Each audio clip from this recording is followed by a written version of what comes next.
Do you remember when video responses were a thing? Well, I'm about to do one.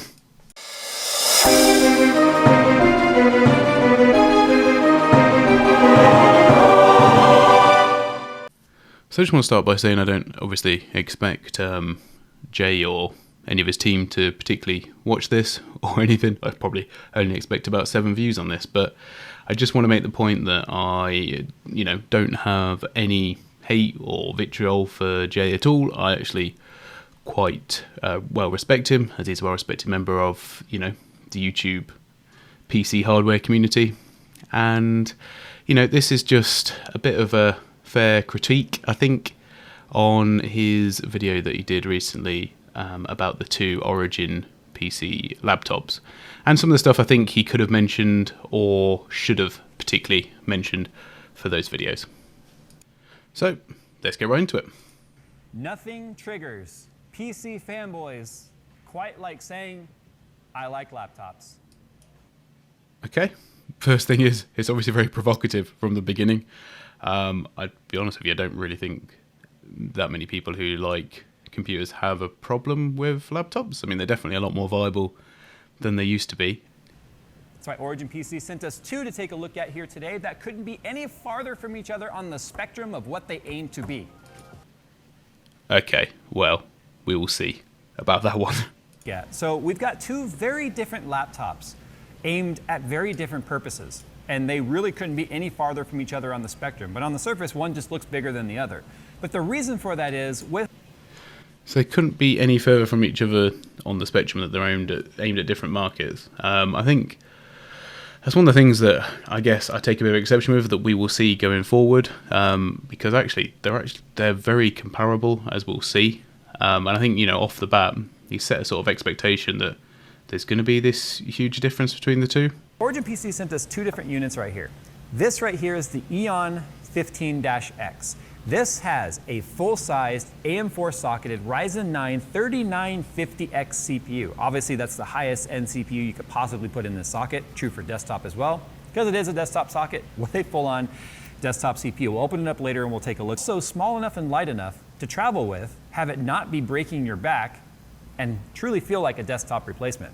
Now over here, you have the much more traditional Evo 15. This is a successor to a laptop we took a look at a couple of years ago, which at that time was the fastest Intel-based laptop that you could get. This Evo 15 comes equipped with an Intel 10875H 10th gen 8-core 16-thread CPU. Okay, so I'm going to just stop Jay there before he goes on about the advancements that Intel have made over the recent years. He talks about there being customization in the AMD system, with the 3950X. The problem is you can only ever downgrade that option, so the performance is only going to come down from there. I get if your processor goes wrong, you could replace it like for like, or you could get a replacement from Origin, but it doesn't actually increase the usability of the laptop. It's not really that efficient. I don't know if it would be better if they had it on the die, so they could perhaps get a more compact and substantial cooling solution in there, having it soldered on like the GPU is. Because let's be honest, if we're talking about a laptop for gaming or whatever else, it's always the GPU in this situation, or historically has been anyway, that is the bottleneck. And that's not going to change with the 3950X. It's just interesting that, that sort of point wasn't really drawn upon, I think. In terms of graphics card, this has an RTX card in it as well. It is a 2080 Super Max Q. That is quite literally, and I think Windows is updating on both these machines because they both just started turning on the fans. But moving forward. So here you can, and I think Jay's probably a little bit taken aback by it, because it's a point that he should mention this here, and he's talking about the fans ramping up. Now, they've obviously ramped up because this is what laptops do as soon as they're put under any sort of load. And that was just for a Windows update. So the whole preface of this video is that these guys are maybe not desktop killers, but they're definitely desktop replacements. And here would have been a good point to talk about the acoustics. And I think he's glossed over it a little bit here. We've been testing these all day.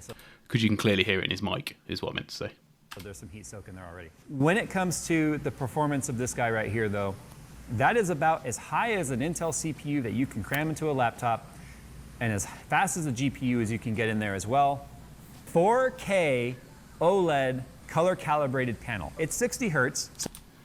So we hear that it's been color calibrated. I'll bring this up again later on in the video when he mentions it, but there's no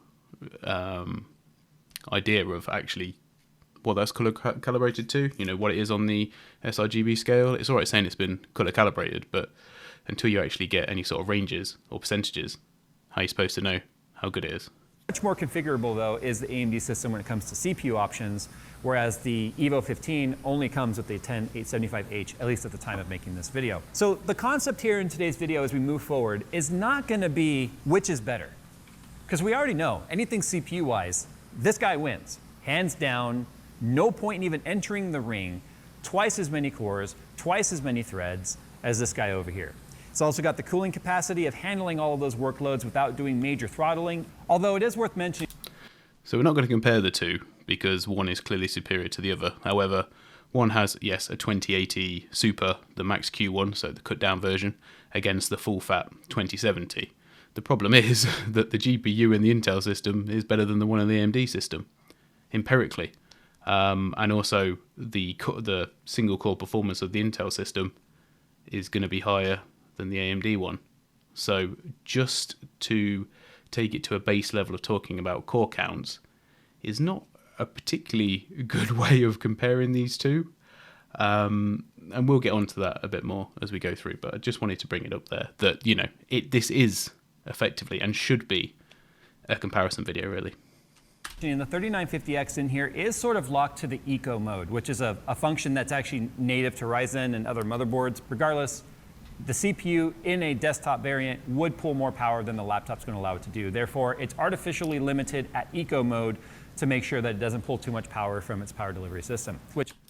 So what I'd like to see here is, before he starts talking about the amount of power that the power supply has, is that I'd like to know, well, what's the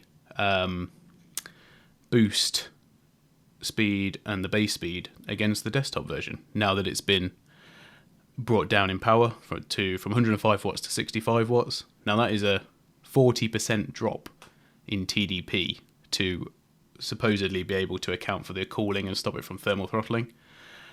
You know, that is going to have a sizable impact on the performance of your CPU. So to not mention that, to not make those comparisons as to what your trade-off is going from a desktop to a laptop, I just think that needs to be in there because you are paying for the full chip, effectively, and not getting the full performance. This is a 230 watt brick with a 62 watt hour battery in here. It could be a bigger battery in there. Obviously, because it's a 180 watt power delivery, it's a bigger battery on the smaller computer, which is kind of interesting. So surely this should be a good talking point. The laptop that has a lower power supply has a bigger battery, therefore should last longer, yet it's also going to be the cheapest one.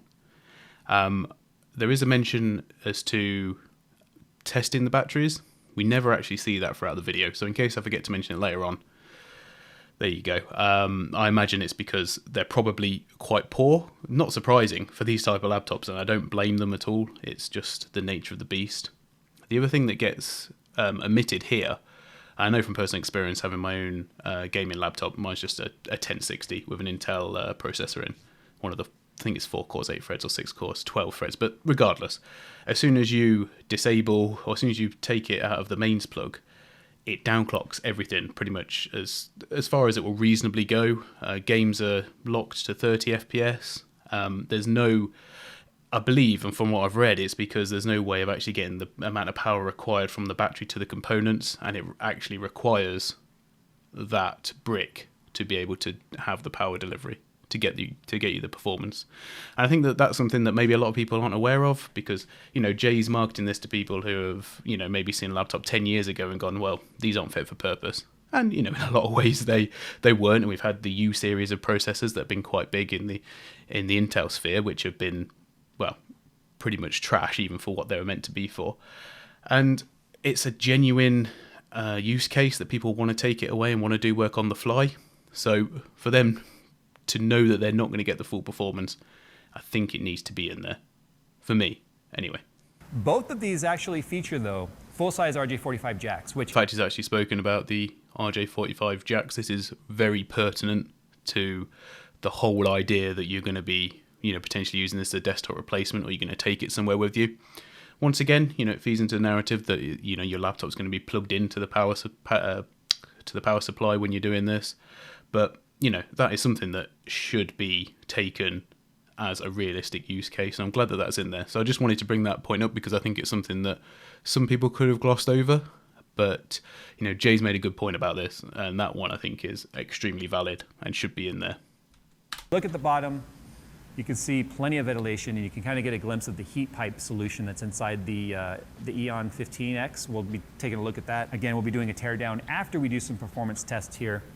I think here would have been another good point where you can mention thermals and noise. It's all gotten so much better that you can actually get away with it now with a very realistic cooling solution. We'll have to have any sort of docking water cooling station or crazy amount of cooling built into it. This is actually what an average laptop just a few years would have looked like in terms of size and girth, if you will. All right.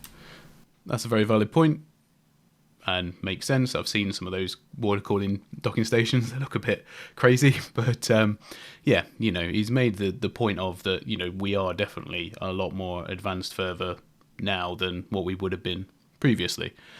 I think there is maybe a case to say that, if you're running the 3950X, a full desktop chip, could you not have like a 3600 in there, 3600X that is 65 watt normally? Would the cooling capacity then be able to handle that chip in its full fat variant? But I don't have any problem with that per se. It will make sense. It's all good points to make. All right, let's go ahead and start doing some testing here.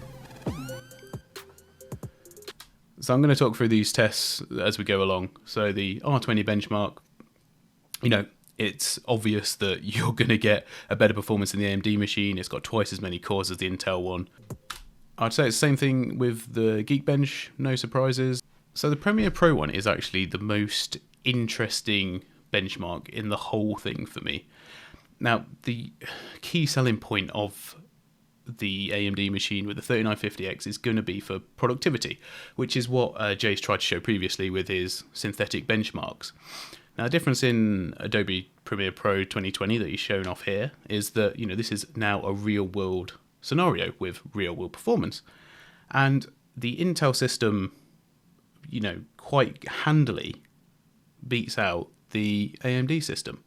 Now, why is that? Well, he mentions it later on, but it's because for some reason they've put a faster GPU in the lower end system, and also you've got much faster, the cores that are there, much faster cores in the Intel system. Now, one of the things I wasn't aware of before that he mentions a bit later on, but about the iGPU in the Intel system, didn't realise that factored in as well, but this is quite handily beating the AMD system, and if you were looking at buying this, you would want to buy it for its video editing capability, I would assume, and things of that nature. So, he goes on to talk about it a bit later on, but that's my impressions so far. Remember, lower is better here. There's no surprise here. The better GPU wins the GPU benchmark. There's no real surprise on 3D Mark Time Spy either. 3D Mark Time Spy is much more favourable to AMD processors anyway, and it's got the much higher cores, so you'd expect the CPU performance to be much better on the higher end laptop. But once again, the combined score, the CPU score of the enhanced CPU score of the AMD system doesn't translate into the combined score because the Intel based system wins again quite handily. And obviously this is synthetic, so there's very little variance or any variance at all in terms of runs. So it's quite interesting to draw on that, I think. So I'll talk about all the gaming benchmarks at the end, but I do think it's quite apt that that we've got once again the cheaper laptop beating the more expensive one through all of these gaming tests. But I'll make the point about resolutions after Jay mentions it a bit later on.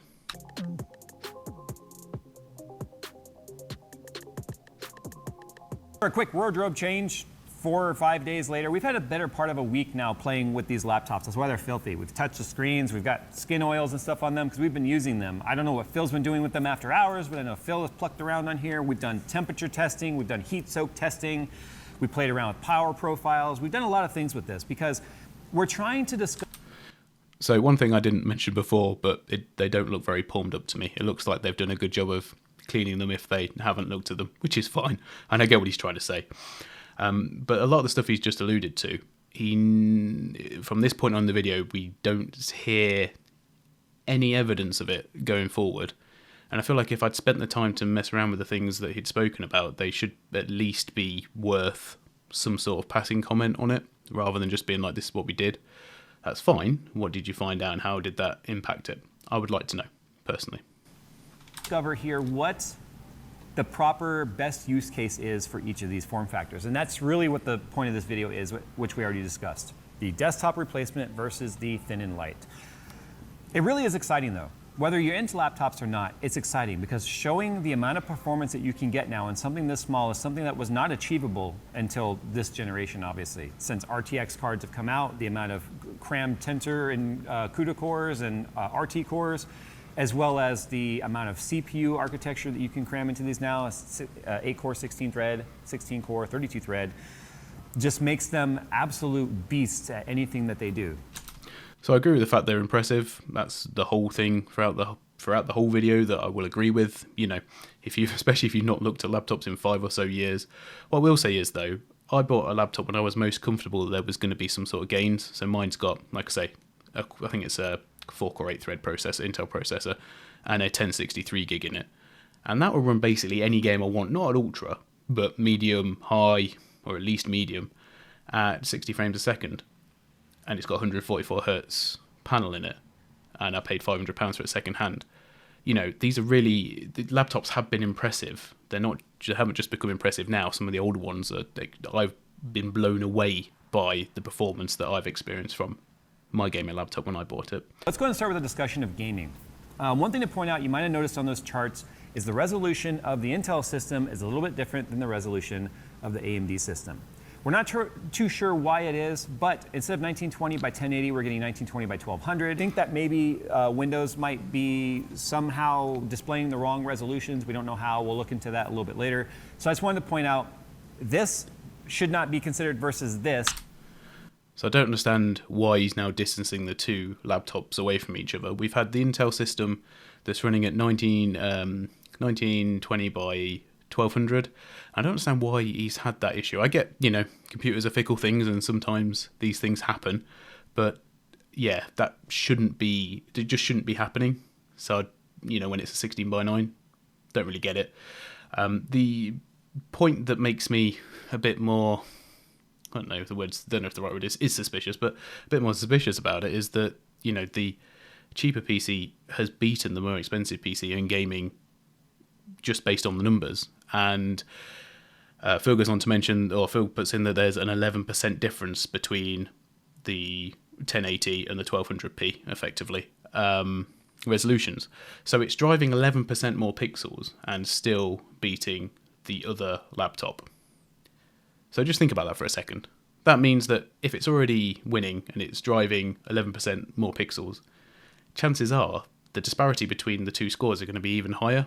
So while we're seeing, up to 5 or 6 frames difference, I know only 1 frame in Far Cry, what would that be if they were actually running 1080p? Would it be more like 10 frames? Because, at that point it becomes a difference in variance or, margin of error, and it becomes a tangible, real-world difference on, especially a lot of panels now, which are G-Sync compatible. It's just interesting. In fact, the 2070 in here seems like a pretty good pairing with the AMD because it's a 1080p panel. We mentioned that it's a full-blown 2070. Now, back in the day, having a mobile version would mean that there was a same name but less cores. That's not the case with the 2070. But one of the things that they have to kind of stay within is power specs. And because you're running off a 230-watt power brick, and obviously you have to power a 16-core, 32-thread CPU, you have a reduction in core clocks. And there's no overclocking available to it on here, so that's one thing to keep in mind. But obviously the titles that we chose for those... So it seems a bit interesting that he's, spoken a lot about the 2070, which is right, because it is a full-fledged GPU in there. It's always nice to see that sort of stuff in laptops rather than the, max-Q versions or whatever they decide to call it. But the fact of the matter is that there is a much better laptop in the less expensive laptop. And how can you not mention that when you're looking at both of these at the same time? Benchmarks. Far Cry 5 doesn't use DLSS, it doesn't use ray tracing, but it's a title that we like to use for our testing because it is CPU intensive. Even the tracked benchmark does actually have a fair amount of physics that it has to do. So it uses your CPU and GPU at the same time. So it was kind of fun to compare these two in terms of average FPS. And in terms of, and then of course we did 3D Mark, and we included Port Royal, which is specifically a ray tracing benchmark. So you could see how the 2070 full size versus the 2080 Super Max Q compares. Obviously the 2080 Super Max Q was faster at pure ray tracing performance. But that's only part of the... I think I'll help Jay out a little bit here and go a little bit further on what he's just said. The Intel laptop, the cheaper laptop, is better for gaming. Okay, that's it. Full stop. You don't have to go. You don't have to say anything else. You can just say, because you have drawn a comparison here, just say it's better. It's not a difficult thing, and it's true. Empirically true. What I will say is the difference in price between the two is quite wide. If you look at it in gaming performance. So I'm assuming, had a look on the website, and both of these, I presume, are the 17-inch model. If the other one is a 15-inch model compared to, if the Intel version, is a 15-inch model compared to 17-inch, the price difference will be bigger. So the Intel-based system is $2,020 US, and the AMD system is $2,635 US, which is over 25% more expensive. The game performance isn't 25% more, but you could say, well, there's 100% more cores, and you'd be right. So it depends on how you want to frame it. The point is that, these are realistic comparisons to make. Now, Jay doesn't mention pricing in any of his video. I think maybe it hadn't been finalized or, something like that, which I can totally understand. Pricing is fluid, I guess, with a lot of these new techs, or new products, I should say. And, no criticism for not mentioning it, but the fact is that, that the one that's marketed higher is going to be more expensive than the one that is marketed lower, if you will, even though I think they both serve a lot of the same purpose, if not the same purpose. Story with these laptops. What about CPU performance? So as you saw with Geekbench, the multi-threaded performance of the AMD did exactly what you expected to do. It Hulk smashed the Intel variant. However, if you take a look at the single core performance, Intel did exactly what you'd expect it to do. It, I don't know, not quite Hulk smashed, but it definitely maybe backhand slapped the AMD at single core performance. Most titles these days are taking advantage of multiple cores. Bursty workloads would be a little bit more beneficial in the Intel because it is going up to about 4.9 gigahertz on those cores. So a bit of a common misconception, or a misconception here that Jay is perpetrating, I don't know why, the fact that you need all these extra cores for daily workloads. The fact of the matter is that you're probably actually more relying on your more powerful top 4 cores, for example, which are going to be much more powerful in the Intel. The fact that it can get 4.9 gigahertz in a laptop is absolutely outstanding as far as I'm concerned. How long it stays up on that Mark IV, I know there's been a lot of controversy with Intel, but the point is that single core performance is really good. And like I said before, I'm surprised that the AMD single core performance is as good as it is. And I think maybe for real world application, the Intel system's probably going to be better because it's got that extra core speed. Not to mention, we don't actually get told what the 3950X is running at because it's not it's running at a reduced TDP. Point is that this is a 16-core, 32-thread. If you think you're going to fully utilize that when you've got a 2070 in there in gaming, no chance. I'm sorry, it's fantasy. 4.8, 4.9. But Premiere is one of those ones that's pretty interesting as well. In terms of workload, the NVEC encoder is something that both of these systems could take advantage of. And if you're doing anything that uses any sort of extreme multitasking workload, the AMD system is just going to be your obvious go-to choice. They call it a desktop replacement for a reason. Yes, that is true, based on Geekbench and Cinebench, but you've totally glossed over the whole benchmark you've just given us for Premiere Pro, where the Intel system has handily beaten the AMD system. I think this point is probably the most disingenuous because you brushed over your own benchmarks. Like, your benchmarks are your facts that you're providing to, potential customers that that these laptops that have been sponsored to do videos on. I'll be honest, this is probably one of the worst parts for me, and I guess, me doing my own benchmarks and stuff, to just ignore your benchmark scores isn't great. The Intel system here, when we went into this testing, kind of expected it to get pushed around. But believe it or not, it did a pretty good job at holding its own, even when it comes to Premiere rendering. And the reason for that is because it's an Intel-based system. When you enable the NVEC encoder in it, not only does it use the NVEC the GPU, it uses the Intel iGPU as well to be a part of the video processing. So you have three things doing something in terms of video rendering. I will say, actually, I didn't know that about the iGPU. So it's actually been interesting for me to learn that. I never really factored that in. But yeah, it's good, interesting, valid, and also tells you why the Intel system is better. I'm not a fanboy to Intel. I've got Intel and AMD, but it just is better. And that's something that unfortunately the AMD system isn't able to take advantage of. But what AMD does offer you is brute force. There's two things I want to talk about here before we wrap this up, and that's going to be obviously thermals and acoustic, which is tied together. However, the 240 hertz panels and the FHD panels are not going to get you to the level of color accuracy as you get with this panel, which would make this obviously very good for any content creation.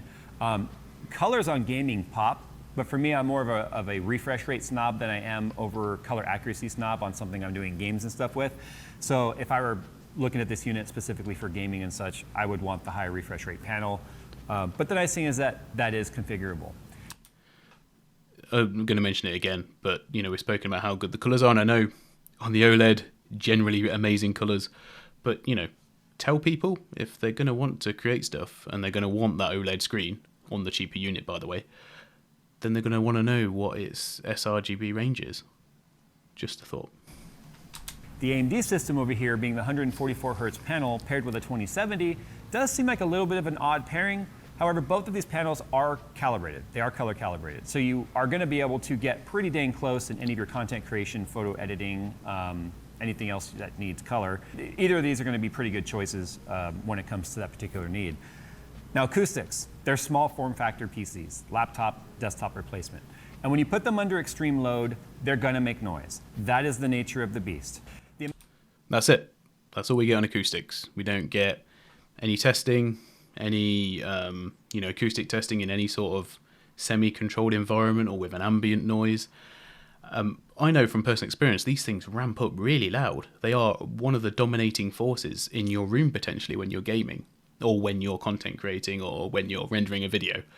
If these are going to replace your desktop, for example, that is going to be a requirement. The noise and the heat, are very reasonable things for you to want to know about. Heat if you're going to have the thing on your lap. Noise if you're going to use it, in your office space or around other people. And it's been glossed over, whereas this is unfortunately where these laptops are going to fall down, and it's a fair criticism.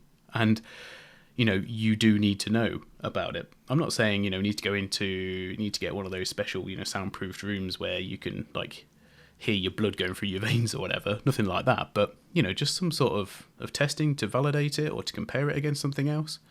That's what I would have liked to have seen. And I think it makes it real as well. Gives you a real world scenario, which is of course the type of thing that I believe we're trying to show with this. It's warmer than you would want to see in your desktop. I mean, we saw this chip go as hot as 91 degrees. Now, I know that sounds incredibly warm. However, 95 degrees is where you start getting hard thermal throttling. But this is also a part that's been reduced down to 65 watts because of the power delivery, which we've already explained. The amount of performance that you can get out of this 3950X at 65 watts is just nothing short of amazing, regardless of your Intel or AMD fanboy. See, I can believe that. I can believe that the performance is really good for such a high-end CPU being underclocked to 65 watts. It's got the core. The cores are still there. They're being utilized, but the speeds are going to be much further reduced. Now, the thing that worries me, I guess, about laptops is that, especially with my one will ramp up to 88, 89 degrees while I'm gaming, because it's fairly balanced, system in terms of CPU and GPU. But for 91 degrees, you wouldn't want it on your desktop. Yeah, okay, I would be pretty alarmed if my CPU was at 91 degrees. But this is a desktop CPU. There is no difference between the one that's in there and the one that may be in someone's really high-end computer somewhere in the world. And, they would have a kitten if it was running at 91 degrees, to be perfectly honest with you. There's no difference. This 91 degrees will obviously degrade the life of the CPU. No one on the planet would advocate for it running at that sort of temperature. So, yeah, for me, there's no difference. It's the fact that it's in a laptop casing and it's got a laptop motherboard makes no difference. They've been very ambitious with this, and to be fair, I'm impressed they've managed to do it. It's a feat, but I'm not certain it should exist if it's getting 91 degrees, and I'm guessing it's going to sound like being in a wind tunnel as well. So, and once again, there's no mention of that temperature, how it relates to the GPU temperature, how the Intel system does in comparison. I imagine the Intel system's pretty much the same, if I'm being totally honest. But, we haven't explored that, and it's a vital part of talking about laptops. Forget what you think you know about laptops. Well, I know they run hot and loud, and you've told me and shown me that they run hot and loud without saying it. In fact, it's faster than the 3900X desktop processor that we have on an AIO with water. So let that sink in for a second. If you're watching this video right now and you've got a beautifully water-cooled 3900X, this is faster. Sorry, Jay, I'm really sorry, but this is one of the most ludicrous things you potentially ever said. Now, you've not sort of prefaced it with how you mean it's faster, because I guarantee you in gaming performance, that laptop will not be faster than someone's 3900X water-cooled. That person's 3900X that's water-cooled is running at its full TDP. It's getting its full base core speed and boost core speed. It's also not running at 91 degrees, for goodness sake. And the fact of the matter is that the games aren't going to utilize all those 32 threads and 16 cores that you've got. Now, I've done some checks and on user benchmarks, the difference between the two processors, single core performance and dual core and quad core, are very, very tight. They're within a few points of each other. Now, I think we can all agree that the 3950X is going to be downclocked in some way. It's not going to be able to hit its max boost speed. So, in actual fact, in most gaming applications, or single core performance applications, the 3900X is going to be better. I also did a bit more of a look into this as well, into the laptops. So the laptops run, I think it's 32 gigabytes of DDR4, but they run at 2400 megahertz. That's the configuration of the laptop. Don't know if they've given him special DIMMs or whatever for his particular model. But I'm guessing if you've got a 3900X water-cooled in your computer, you're probably running at least 3000 megahertz RAM.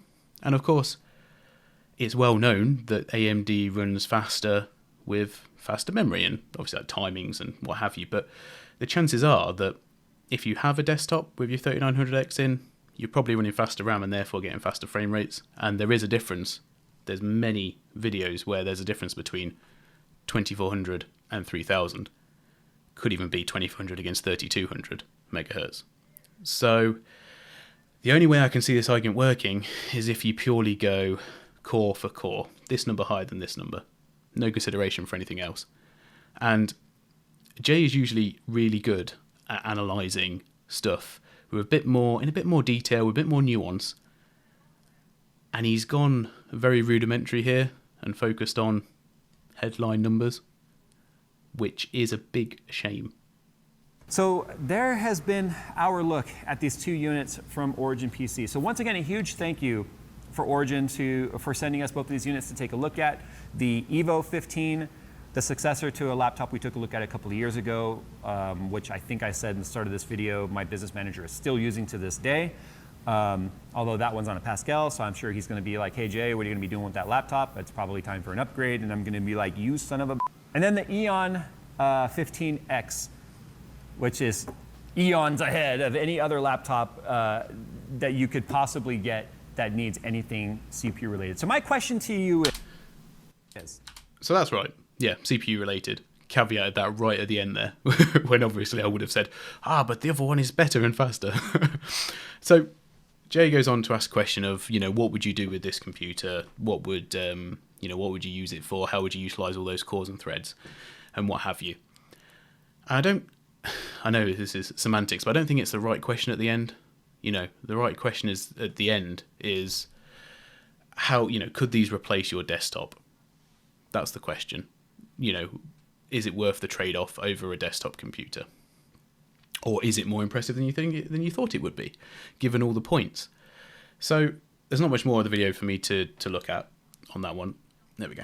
So I'm just going to switch back. But the overall point I've got to make is that there's so many caveats that have been missed in this video, and I'm sure I can't summarize them all now because, I went through them all at the time. But I'll go through, a couple of the easy ones that I can think of that have been missed. So we didn't talk about battery life. We didn't talk about thermals on the Intel or the GPUs. We didn't talk about acoustics. We didn't admit that the Intel one is better gaming performance and was better in Adobe Premiere, and therefore better in a lot of real world situations. And I think to admit all of that is a bit disingenuous, and I'm not sure why this has happened and Jay's put it out. Personally, it seems like it might be a rushed video.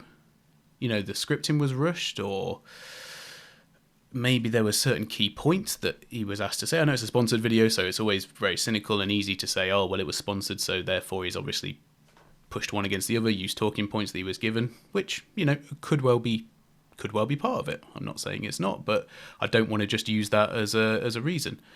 And I'm trying not to be cynical. Like I said at the start, I really like Jay's videos. I like a lot of the content he puts out. A lot of the times it's in depth, not as much as, like, for example, like Gamers Nexus, for example. But, it's sort of like bridges the gap. It's a bit fun, it's a bit quirky, but, also he knows what he's going on about. And these points that I've mentioned, Jay will know and be aware of. And for whatever reason has omitted them or not had time to put them in.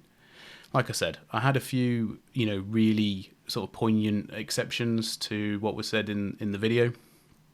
And yeah, it just seems like rookie mistakes or rookie things not to put in there.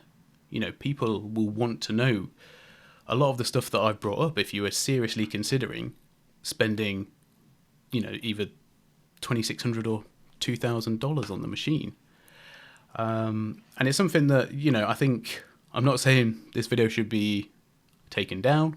I think people should, ask these questions that I've brought up to Jay, and hopefully he'll give some clarity on it. But I think just for future reference, when you said you've looked at these machines for over a week, these are the stuff you really need to be looking at and informing people about, because how can it ever be a desktop replacement if you don't know about the stuff that I've just mentioned? How can it ever be a content creation device if I don't know what the colour's calibrated to? You don't. Like I say, I can't fault him for the price thing at all. But going against you or not admitting the full veracity of your own benchmarks is a little bit unforgivable in this sense.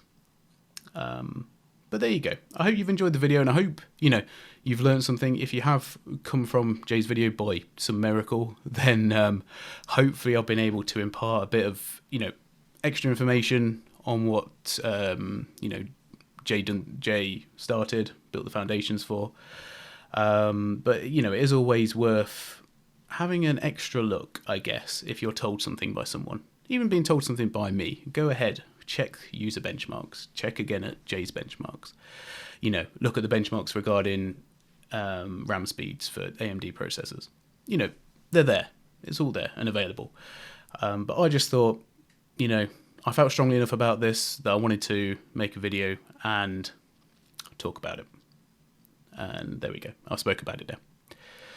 Thanks for watching, guys. I hope you've enjoyed the video. And as always, I'll see you very soon. Bye for now.